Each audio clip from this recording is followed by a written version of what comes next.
the 49ers were just mollywhopped 38-10, being laughed off the field at Lambeau after what seemed to be a must-win to keep their playoff hopes alive. The 49ers entered the game at 5-5, just a game and a half behind in the NFC West. Even though it's a game, they are 1-3 in the NFC West, which means they have to make up some ground because most of their head-to-head tiebreakers, they're losing those. And so this was a game that was viewed as needed to kind of stay in the discussion, in the conversation, and they didn't show up. Kyle Shanahan was thoroughly outcoached and outschemed, and you could tell that from play one. From play one, the 49ers were not flying around. The 49ers could not move the ball. In fact, there were questions all the way around. Was the right quarterback even starting? With Brock Purdy out because of injury, and honestly, his status up in the air next week against the Bills, everyone, if you were a fan, if you're an analyst, you're a commentator, knows that Josh Dobbs played better than Brandon Allen during the preseason.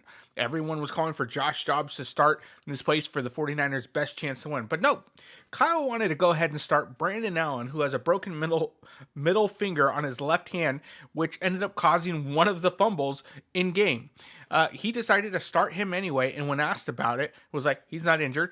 Oh yeah, he injured that a few weeks ago, but he was good enough to play. Didn't answer why he gave them the best opportunity to win, and clearly he did not. Brandon Allen, while there were other issues going on with the game, especially with Kyle's game management and play calling, Brandon Allen didn't help the team win. He caused 2 turnovers on himself, had a couple of sacks, 2 fumbles, and it was not a good game across the board. There's plenty of blame, and we'll have plenty to talk about. But first, let's start off with some good. What's some good that went on during the game? Well, first off, I think we've found our punt returner and potential kick returners. I think Ricky Pearsall and Debo need to be back there consistently. Typically, Kyle will put Debo back there when they need a jump start or a spark. I think it's clear that Debo Samuel needs to be in the back for kick returns. He had the big kick return that got nullified by Saubert's holding play, which got him to inside the red zone, but again, got called back. And then Ricky Pearsall seems to gain consistent yardage when building punt returns. So I think those two need to stay in. They both showed promise there. That looked good. Christian McCaffrey, while didn't run for much, averaged 2.8 yards a carry. The last screenplay, which gained about 50 yards, even though he fumbled it, you can see kind of the old Christian McCaffrey. They're hitting the holes, making people miss. And so even though that play didn't turn out the way you wanted to, you saw kind of glimpses of the old Christian McCaffrey. And so that's got to be promising for 49er fans going forward because there are always questions. If your Achilles are acting up, will you be the same player again later on? Questions we don't know, but we're hopeful. Christian McCaffrey was the workhorse all of last year, and when you take that many hits and you're carrying the load that much, you don't know what kind of lasting effects that's going to take in. That was case in point with both Achilles having tendonitis throughout the entire offseason and the beginning of the year. Now, during that single play, it seemed like, oh, this is the Christian McCaffrey of old, although he fumbled the ball, which is almost indicative of what the game looks like. You see, like, oh, they're probably going to make a run. They're going to get back in this game. Oh, no, we're going to fumble that opportunity away. And that was pretty much that entire play, what that summed up the entire game. And so while there was good spurts from McCaffrey, we also see that he's still trying to get back to being 100%. I'm sure his Achilles is still giving him issues, and so we'll kind of keep an eye on that. And honestly, it comes down to Kyle Shanahan. You need to get Jordan Mason more touches. Yes, McCaffrey's needs to touch the ball more to get more in football shape, but Jordan Mason has been your bell cow since week 1. Jordan Mason's been the one that's showing out. Now, granted, both players averaged less than 3 yards a carry. Christian McCaffrey averaged 2.8 yards a carry. Jordan Mason was 2.7, but he did have a long 16-yard run. You keep on feeding him the ball, that could have changed that number. Now, the reality is Christian McCaffrey and Jordan Mason are 2 different style runners. And you need both style runners. It's not a Jordan Mason over Christian McCaffrey. You need Jordan Mason to do these style runs that you need, and you need Christian McCaffrey to do these. Jordan Mason is a nose down, I'm going to go ahead and barrel right down the middle. You need that type of runner. And those are the type of runs that really got Christian McCaffrey worn down last year. So if you can help spell Christian McCaffrey with Jordan Mason and taking away those style of runs, that helps you in the long run. It's not saying, oh, Christian McCaffrey can't do it. It's saying, you know what, we want to keep him healthier, and Kyle just hasn't gotten that. For whatever reason, he thinks I can scheme Christian McCaffrey to be healthy. I can scheme him to do what he needs to do and score the touchdowns. And you know what? And while McCaffrey looked good on that screen, there are other ways to continue to evolve the offense. And that's what Kyle needs to do. He needs to evolve. Now let's jump over to what looked bad. What looked bad, and we're going to talk about what looked worse. What looked bad? Another week, another no-show from Fred Warner. Fred Warner, this is me calling you out. You are supposed to be the captain of the defense. You're one of the highest-paid middle linebackers, and this is the second week in a row in where you just have not shown up. You could tell it by your demeanor and how you're walking on the field. After your missed tackles, you just kind of give up and throw up your hands, expecting somebody else to make the play when you yourself are not doing that. In fact, you have the green dot in your helmet, which means you can put your players in the best place to actually succeed. And so even though you're getting those calls, you can audible and get those. Let's take a look at Fred Warner's numbers. Fred Warner had 6 tackles, but also 4 missed tackles. And no sacks, no pass defenses. It seems like defenses have found Fred Warner's Achilles heel. Because for whatever reason, he's been taken out of the games week in and week out, and he's not the Fred Warner of old. In fact, you can argue that the first 6 weeks of the game, he was the front runner for Defensive Player of the Year. Now, he's not even going to get a single vote because how he's been playing lately.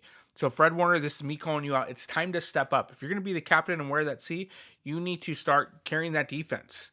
You're the one who needs to put them in positions to succeed. You're the one who needs to amp up the team. And honestly, don't wear those emotions on your sleeve, because when you miss a tackle and you're throwing your arms, that is contagious. And Fred Warner, you are number 1 on what looked terrible in this week's game.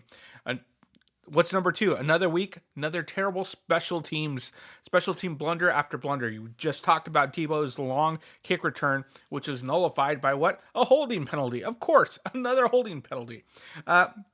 Let's jump to number 3. Another week, Kyle gets outcoached and outschemed.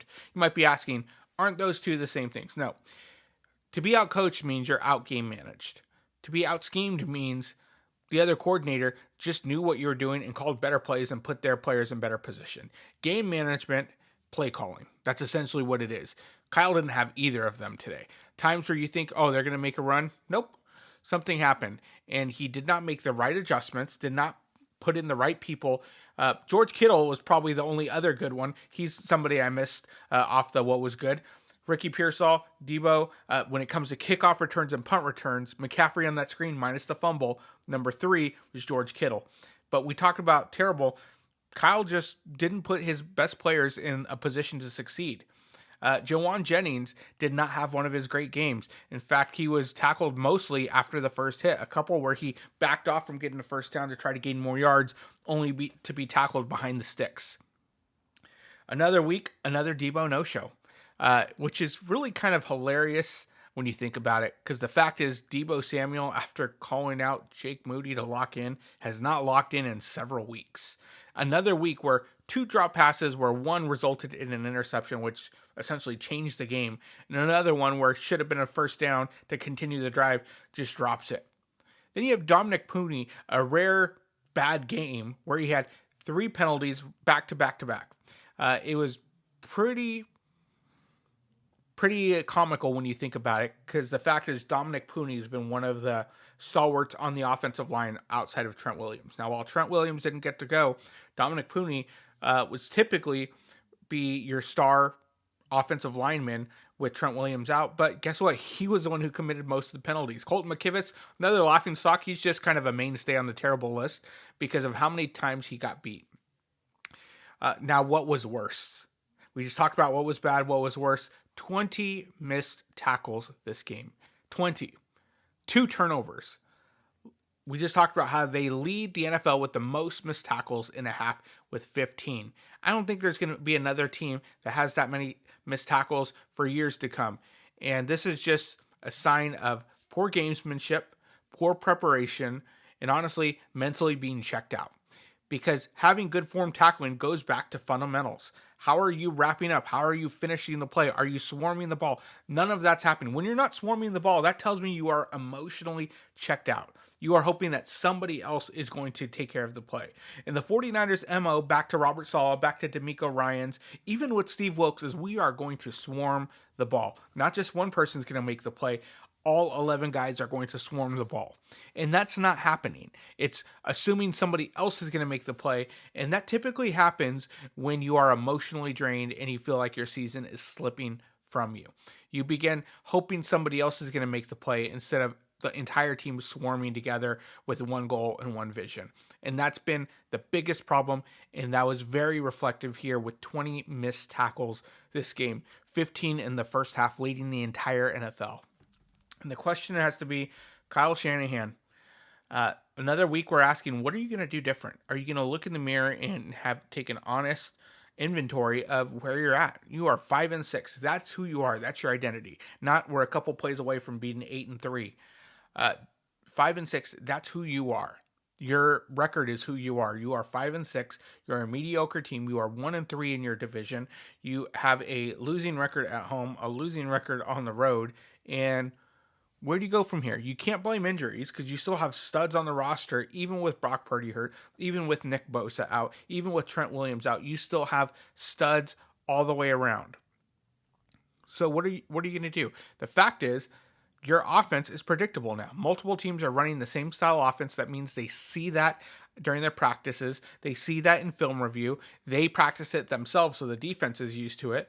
You need to evolve, Kyle. That's the reality, is you need to evolve. If you want to continue to be considered the offensive wizard of the NFL, you need to evolve and put your players in the right position to succeed. And 5-6 isn't going to cut it. 5-6 isn't going to cut it when Jed York just cut out big checks to pay off some of these guys to get extensions, and you start repaying ownership with a 5-6 record and pointing to everybody else's faults and not your own. The reality is you need to evolve. And luckily, the rest of the NFC West is just as bad. You had the Cardinals losing to the Seahawks today. The Rams, who may lose to the Eagles, who knows. But the fact of the matter is that you are still in it, but you're not going to be in it if you can't make adjustments. And the NFL is all about adjustments because it's a very quick league that picks things up, and nothing lasts when it comes to scheme. You have to evolve. And the question is, during the last 6 games, Kyle Shanahan, is he going to evolve, or is this team going to crumble? And that's a question that we hope to answer throughout the rest of the season. Now, as a Niner fan, I'm hopeful that Kyle Shanahan can, on this flight back home, because it's going to be a short week, and then they fly back to Buffalo. Is he going to learn from this? Is Brock Purdy going to be back? And is he going to put Brock in a position to succeed? Is he going to put his playmakers in a good spot? Are they going to be able to steal this win in Buffalo? Or is it going to be another case of, you know what, bad things went to worse?